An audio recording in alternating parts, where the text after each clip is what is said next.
عندما تموت تأكد الدنيا لن تحزن عليك. حركة العالم ستستمر، وظيفتك يأخذها غيرك، وأموالك ستذهب للورثة، وأنت ستحاسب عليها. لذلك لا يغرك مالك، نسبك، منصبك، أولادك، فما أتفه هذه الدنيا وما أعظم ما نحن مقبلون عليه.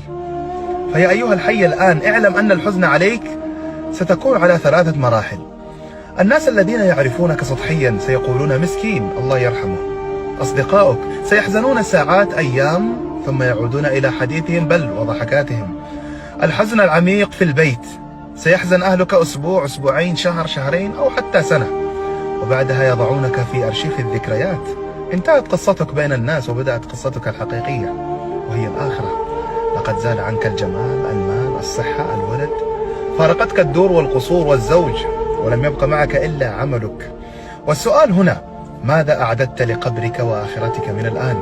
هذه حقيقة تحتاج إلى تأمل، لذلك احرص على الفرائض، النوافل، صدقة السر، عمل صالح، صلاة الليل، حسن الخلق، لعلك تنجو. وذكر فإن الذكرى تنفع المؤمنين. تأكد عند موتك الدنيا لن تحزن عليك. السلام عليكم.